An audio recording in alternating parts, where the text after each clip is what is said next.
तो रिसेंटली एक इंसिडेंट सामने आया जहां पे 16 साल के एक स्टूडेंट ने दिल्ली में सुसाइड करके अपनी जान दे दी।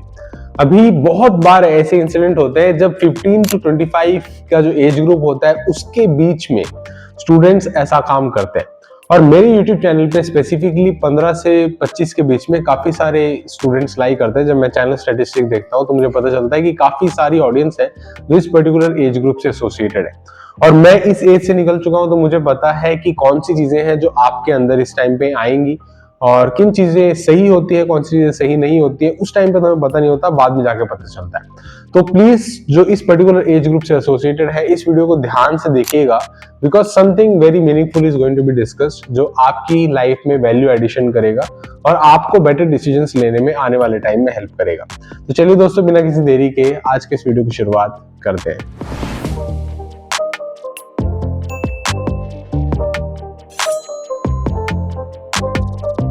दोस्तों, अभी न्यूज में बहुत चल रहा था और आप लोगों ने देखा होगा, दिस इन्वेस्टिगेशन भी चल रही है अभी, क्यों ये हुआ है, किसकी रीजन की वजह से हुआ है। तो I don't want to comment on this particular incident की मेरिट्स कि क्यों हुआ है, कैसे हुआ है, XYZ reasons. These are all things to be investigated further. तो अभी कमेंट करना किसी भी चीज के ऊपर सही नहीं होगा। लेकिन ऑन जनरल भी ये देखा गया है कि 15 से 25 की जो एज ग्रुप है उसके बीच में काफी सारे स्टूडेंट्स बहुत ज्यादा अलग अलग थॉट्स प्रोसेस के थ्रू गुजरते हैं, काफी टर्बुलेंस फेस करते हैं।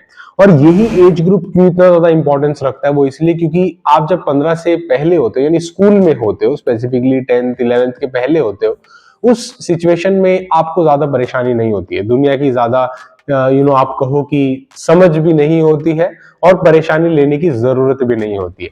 लेकिन जब आप इस पर्टिकुलर एज ग्रुप में एंटर करते हैं, काफी सारी चीजें आपके साथ होती हैं, बीट हार्मोनल डिसबैलेंस और lot of other things which happen, and उसके साथ साथ आपके कैरियर का भी एक यहाँ से ट्रेजेक्टरी डिसाइड होता है कि आने वाले टाइम में आप क्या करेंगे। और यही टाइम है जब बहुत सारे लोग स्टेबिलिटी की तरफ चले जाते हैं, कुछ लोग अनस्टेबल रहते हैं, काफी सारे रीजंस है।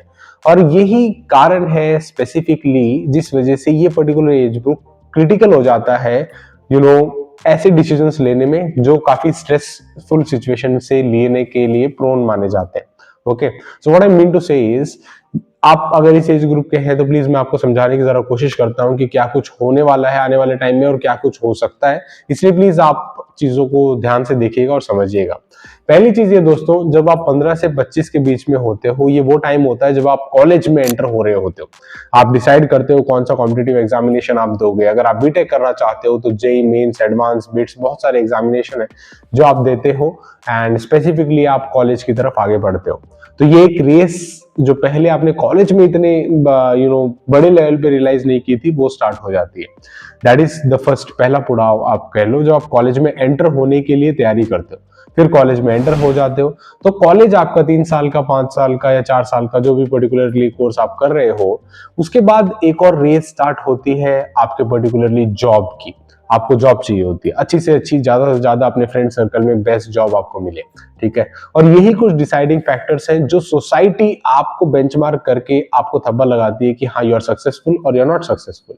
और ये सोसाइटल प्रेशर बहुत ज्यादा बढ़ने लग जाता है। और इसके अलावा काफी और चीजें मैं आपको बताने की कोशिश करता हूँ। पहली चीज तो ये जो मैंने बताया कि अगर आप 12th के बाद कितने मार्क्स लाते हो या कॉलेज में कितने मार्क्स लाते हो, उससे डिसाइड करती है सोसाइटी कि आप कितने सक्सेसफुल हो। हालांकि ये सही पैरामीटर नहीं है, I do agree with that. और इसके बाद क्या होता है कि जब आप जॉब करने लगते हो तो सोसाइटी इस चीज से डिसाइड करती है कि आप सक्सेसफुल हो या नहीं, कि आप कितने पैसे बना सकते हो, how much money can you make by doing a business, by doing a job और by doing anything. Okay, that's what defines your success criteria in the society, which is again not completely right. Money एक parameter है, लेकिन एक ही parameter है, उसके अलावा बहुत सारे और भी पैरामीटर्स हैं जो लाइफ में सक्सेसफुल और हैप्पी, पीसफुल होने के लिए जरूरी होते हैं, ठीक है। तो पहला तो ये, जब सोसाइटल प्रेशर को आप इस समय झेलोगे तो प्लीज सोसाइटी जो कहती है उसको ज्यादा दिमाग मत लगाइएगा, उस पर ज्यादा दिल मत रखिएगा। बिकॉज क्या होता है कि सोसाइटी जो कहती है वो कह के भूल जाती है, फिर दूसरे तरह की सोसाइटी, दूसरे तरह का एनवायरमेंट आता है, वो अपने हिसाब से चीजों को डील करता है। तो उनका काम मुझे पता नहीं क्या है और वो क्या करते हैं मुझे सीरियसली नहीं पता। लेकिन अगर आपको सोसाइटी में कोई, रिलेटिव्स में कोई बाहर से प्रेशर फील हो रहा है regarding competitive examination, regarding marks, regarding your salary और जॉब जो आप कर रहे हो, तो प्लीज इस प्रेशर को ज्यादा सीरियसली मत लो, या आप कहो कि इस प्रेशर को नेगेटिवली मत लो। ठीक है। अगर ठीक है आपको रियलाइज हो रहा है कि हाँ आप टाइम वेस्ट कर रहे थे, आप सिर्फ टाइम पास कर रहे थे, कुछ भी नहीं कर रहे थे, तो प्रेशर की वजह से आप काम करने लग रहे हो, तो वो अच्छी बात है। लेकिन अगर आप इतने प्रेशर में चले जाओगे कि you really reach out to that break away point जहां से आप रिकवर नहीं हो पाओगे, तो बहुत गलत होता है। और वहां पे जाने की अभी बिल्कुल भी जरूरत नहीं होती है और आपको जाना भी नहीं चाहिए। पहला रीजन ये, इस एज में 15 से 25 के बीच में सोसाइटल प्रेशर आप काफी देखेंगे। प्लीज उसको अच्छे तरीके से हैंडल करिए और अच्छे काउंसलर के साथ बात करिए। इस बीच में क्या होता है कि आप जितना बात करेंगे खुल के उतना बेटर रहेगा। अपने पेरेंट्स से, अपने खास दोस्तों से बहुत सबसे बात करोगे तो obviously you will get different kind of angles. तो ये पहला पॉइंटर होता है। इसके बाद क्या होता है, इस एज ग्रुप में आपको खुद की टेंशन भी सताती है and anxiety of the future, क्योंकि फ्यूचर का नहीं पता होता, राइट। क्योंकि आप फर्स्ट क्लास के बाद सेकंड में जाओगे, थर्ड में जाओगे, फोर्थ में जाओगे, फिफ्थ में जाओगे, इस तरीके से 11 12 तक जाते हो। क्लियर होता है सब कोई, हर कोई जा रहा होता है, कोई इशू नहीं होता है। किसी का स्कूल कैसा होता है अलग होता है, XYZ ABC अलग अलग स्कूल्स होते हैं, लेकिन धीरे धीरे चल जाता है आगे काम। इसके बाद जब आप कॉलेज में जाते हो तो कॉलेज खत्म होने के बाद कोई संतुष्टि नहीं होती। तो there is always anxiety of future कि फ्यूचर में क्या होगा, क्या आप पर्टिकुलरली जॉब करोगे, कितनी आपकी इनकम होगी, क्या वो जॉब परमानेंट भी होगी या नहीं, कैसी स्टेबिलिटी होगी, कैसी इनकम होगी। काफी सारी चीजें जो आपके मन में इस समय हो रही होंगी अगर आप 15 से 25 के बीच में है तो, ठीक है। तो प्लीज इसको भी जरा ध्यान से हैंडल करिएगा और ज्यादा प्रेशर मत लीजिएगा, बिकॉज फ्यूचर का किसी को भी नहीं पता।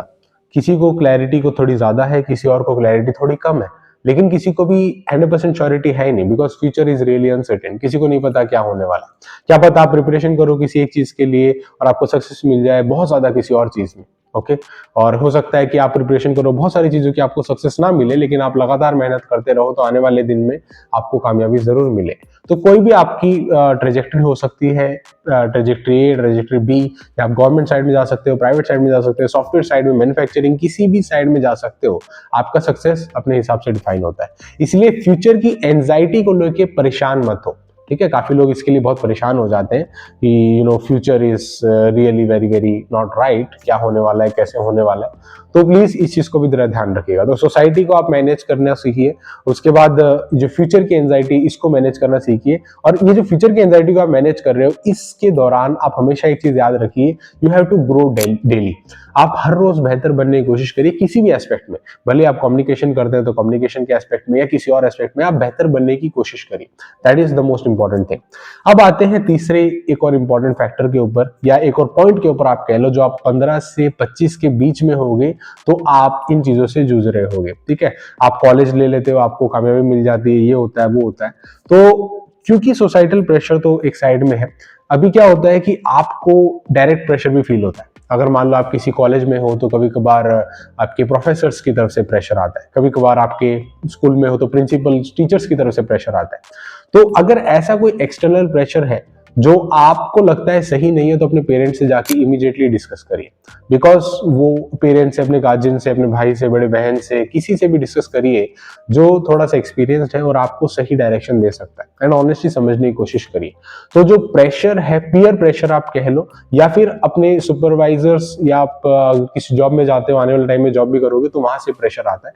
तो ऐसी सिचुएशन में अपनी फैमिली के साथ हमेशा कनेक्ट बना के रखिए, और उस प्रेशर को भी, कभी कभार वो प्रेशर सही नहीं होता है। कुछ प्रेशर ऐसे होते हैं जो they are not really made to be given, but लोग उस सिचुएशन में भी होते हैं। तो अगर आप ऐसे किसी अंडर प्रेशर में है, किसी दबाव में है, तो प्लीज अपने पेरेंट्स से जाके बात करिए instead of taking any wrong decision. हमेशा इवैल्यूएटिव रहिए कि आप जो भी करते हैं इसके क्या एडवर्स इंपैक्ट हो सकते हैं, और हमेशा पॉजिटिव आउटकम निकालने की दार पे रहिए। कुछ भी हो जाए, इसका पॉजिटिव आउटकम क्या हो सकता है, इसको पॉजिटिविटी की तरफ मैं कैसे ले जा सकता हूँ, वो आप प्लीज समझने की कोशिश करिए। ये आपका तीसरा फैक्टर होना चाहिए। सुपरवाइजर प्रेशर आपके ऊपर हावी नहीं होना चाहिए। टीचर का प्रेशर, प्रिंसिपल का प्रेशर, प्रोफेसर का प्रेशर, अगर आप स्कूल कॉलेज में है तो वो आपके ऊपर ज्यादा हावी नहीं होना चाहिए। अगर हो रहा है तो पेरेंट्स से जाके डिस्कस करिए और चीजों को बैलेंस आउट करिए। चौथा होता है हमारा इंटरेस्ट। 15 से 25 के बीच में जो हम करते हैं, वो अगर इंटरेस्ट के बेस पे करेंगे तो आने वाला जिंदगी जो है बहुत आसान बीतने लगती है। इसलिए अपने इंटरेस्ट को जरा इवैल्यूएट करने की कोशिश करिए कि आपका इंटरेस्ट कहाँ पे है, कौन से सब्जेक्ट्स में आपका इंटरेस्ट है, क्या करने में आपका इंटरेस्ट है।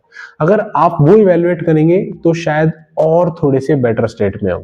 So this is also very important कि आप इस उम्र में ये समझ ले कि आपका इंटरेस्ट कहाँ पे है, कौन सी चीजें करने में आपका इंटरेस्ट है। अब हाँ, ये आप जरूर समझना, कुछ ना कुछ प्रोडक्टिव करने में आपको इंटरेस्ट तो लगाना ही पड़ेगा। वो पढ़ने में हो सकता है, ठीक है, या आप किसी स्पोर्ट्समैन बनना चाहते हैं तो आप स्पोर्ट्स में बहुत एफर्ट्स लगा रहे हैं, तो आपको एफर्ट्स तो लगाने ही होंगे, ठीक है। ये चौथा हो गया। और पांचवा, एक और सबसे इंपॉर्टेंट चीज जो मैं यहाँ पे डिस्कस करना चाहूंगा वो ये है, जब आप 15 से 25 के बीच में होते हैं तो जो आपकी एनवायरनमेंट होती है वो आपकी लाइफ में बहुत कुछ आगे जाके डिसाइड कर देती है।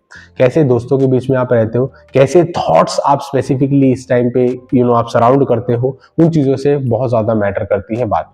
इसीलिए यहाँ पे मैं आपको कहना चाहूंगा, प्लीज बुक रीडिंग की हैबिट को इंट्रोड्यूस करिए। बहुत सारी सेल्फ डेवलपमेंट की बुक्स हैं जो बेस्ट सेलर्स हैं बहुत सालों से, और बहुत कामयाब लोगों ने उनको रिकमेंड किया है, पढ़ के उनकी भी लाइफ चेंज हुई है। तो आप बुक रीडिंग को अपने हैबिट में आप इंट्रोड्यूस करिए, और सोशल मीडिया से थोड़ा दूर रहिए। बिकॉज सोशल मीडिया पे क्या होता है कि इंस्टेंट ग्रेटिफिकेशन और इंस्टेंट आप कह सकते हो सक्सेस को ग्लोरीफाई किया जाता है, जिस वजह से आपको ये लगता है कि कामयाबी तो बहुत जल्दी मिल सकती है और बहुत जल्दी मिलनी ही चाहिए। वो पेशेंस आप लूज कर देते हो जो आपके अंदर होना चाहिए, जो 25 के बाद बहुत ज्यादा काम आने वाला है, ठीक है, और इस दौरान भी काम आएगा। तो अगर आप बुक रीडिंग की हैबिट रखोगे तो आपको थोड़ा सा पेशेंस भी वो देगा, और थोड़ा धीरज और धैर्य रखेगा आपके अंदर, वो बहुत बहुत जरूरी है। आप बुक रीडिंग को अपने हैबिट में प्लीज लाइए, और सोशल मीडिया से जितना दूर हो सकता है, या आप समझ लो जितना वो गलत डायरेक्शन में जा रहा है उसको जितना कम कर सकते हो, आप वहां पे टाइम पास ना करें, नेगेटिविटी की तरफ ना जाए, वो बहुत इंपॉर्टेंट है। इंस्टेंट किसी का ग्रेटिफिकेशन की उम्मीद ना करें, मैंने फोटो डाली है, लाइक्स भी नहीं आ रही, कितनी आ रही है, वगैरह वगैरह। और इंस्टेंट सक्सेस की ग्लोरिफिकेशन को मत देखिए कि उसने इमीडिएटली जैकपॉट लग गया, इमीडिएटली कार ले लिया, ये हो गया, वो हो गया, रातों रात सक्सेस मिल गई। ऐसा रियल लाइफ में नहीं होता है, ठीक है। अगर हो जाएगा तो 25 के बाद आपके लिए और दिक्कतें बढ़ जाएंगी। इसीलिए please try to understand this 5 important factors. अगर आप 15 से 25 के बीच में हैं तो इन 5 बातों का प्लीज ध्यान रखिएगा। और मैं भी जब स्टार्टिंग में था, मुझे भी नहीं पता था कि एनवायरनमेंट कैसे बनानी है, इस वजह से मैं भी कभी कभार गलत दोस्तों के साथ आप कह लो घूमता था, या टाइम वेस्ट हो जाता था। सोशल मीडिया भी एक फैक्टर था उसमें। लेकिन जब आप बुक रीडिंग की तरफ बढ़ोगे, आप अच्छे वीडियो, सोशल मीडिया में ये मतलब नहीं है कि आप टोटली कट कर दो, आप अच्छे वीडियोस देख सकते हो। You can hear good leaders like Atal Bihari Vajpayee ji के आप स्पीच सुन सकते हो, या उन्होंने कैसे स्ट्रगल किया, कैसे आगे बढ़े, वो देख सकते हो। डॉक्टर एपीजे अब्दुल कलाम के बारे में देख सकते हो। There are lot of success stories about Ratan Tata ji, how he has shaped and became the backbone of India. बहुत सारी चीजें हैं जो आप सीख सकते हो फ्रॉम इंटरनेट, फ्रीली सीख सकते हो। लेकिन आप समझो कि घास फूस बहुत ज्यादा है, और जो मेन प्लांट है, जो मेन पौधा है, वो ढक चुका है कहीं ना कहीं। तो इसीलिए ढूंढना थोड़ा मुश्किल है। बहुत सारी टाइम पास करने वाली चीजें हैं, जो आपका टाइम खराब करने वाली चीजें वो ज्यादा है, और टाइम यूटिलाइज करने वाली चीजें बहुत कम। इसीलिए हम लोग हमारे चैनल पे भी सोचते हैं कि आपको ऐसे कंटेंट दे सके जो आपकी लाइफ को वैल्यूएबल बनाए, ठीक है। Not just selling some product, selling some course, वो चीजें नहीं, लेकिन आपकी लाइफ को कैसे वैल्यूएबल बना पाए, वो भी अक्सर हम लोग सोचने की कोशिश करते हैं। So please take care of this thing दोस्तों। एंड प्लीज कभी भी आपको ये लगता है कि नहीं, मैं ब्रेक डाउन हो चुका है, और मुझे लगता है कि बस अब मैं कुछ नहीं कर सकता, उस टाइम कुछ भी डिसीजन मत लीजिए। अगर आप जल्दीबाजी में, गुस्से में कोई डिसीजन लेते हैं तो वो अक्सर गलत ही होता है। इसलिए प्लीज ऐसे स्टेट ऑफ माइंड से कभी भी डिसीजन मत लीजिए, और आप पीसफुली आगे चलने की कोशिश करिए, वो जरूरी है। और कंट्रीब्यूट करने की कोशिश करिए, पॉजिटिव सोचो, पॉजिटिव लोगों की कंट्रीब्यूशन देखो, ठीक है। और सोसाइटी में अच्छे इंसान बनने की सोचो। अगर आप लड़के हो तो लड़कियों को रिस्पेक्ट करना सीखो, अगर आप लड़की हो तो अपने आप को इक्वल समझो और आगे बढ़ना सीखो। प्लस रूल्स एंड रेगुलेशंस का मिसयूज मत करो। बहुत सारे boys and girls I am seeing today, they misuse the rules as per their own interest. वो चीजें मत करो, और अपने आप की ग्रोथ के साथ साथ सोसाइटी की वेलबींग का भी सोचो। So that is how we can together change the society, and I hope this video will create a very big value for everyone from 15 to 25 years of age. I wish you all the very best. आप जो कुछ भी करें अच्छे तरीके से करिए, और मेहनत करते रहिए, आगे बढ़ते रहिए, and all the very best in whatever you want to do in your life. इस चैनल को आप सब्सक्राइब करके रख सकते हैं दोस्तों, अगर आपको वीडियो अच्छी लगी है तो, क्योंकि हम लोग बहुत वैल्यूएबल डिस्कशन अक्सर करते रहते हैं जो आपकी लाइफ को अच्छा बनाने का पोटेंशियल रखता है। वीडियो देखने के लिए एक और बार बहुत बहुत शुक्रिया दोस्तों, and I wish you all the very best. कभी भी नेगेटिविटी लगती है, कुछ भी लगता है, don't worry, think about the people जो इस फेज से होके गुजरे हैं। Try to be stable there, try to be silent at that time, try to be peaceful at that time. And कुछ भी नहीं हो रहा है तो आंखें बंद करके जरा सो लो, आराम कर लो, चीजें थोड़ी सी स्टेबल हो जाएंगी। उस इम्पैक्टफुल स्टेज पे डिसीजंस मत लो, that is what I would recommend for you, ठीक है। So I wish all the very best दोस्तों, एंड उम्मीद करते हैं सोसाइटी एक सही डायरेक्शन में आगे फिर से बढ़ेगी, and we will see a very good society where the crime will be less and where we can live peacefully, और सभी के लिए स्पेस होगा, हर कोई पीसफुली इंडिया में भी आने का सोचेगा और रहने की कोशिश करेगा, जैसे कि आजकल बहुत सारे स्टूडेंट्स का सपना होने लगा है कि बाहर हम किसी पीसफुल स्टेट में जाके रहें। Okay, I wish you all the very best again, whatever you want to do in your life, all the very best, let's make this society once again a beautiful society as it was once. Thank you so much for watching, जय हिंद, वंदे मातरम।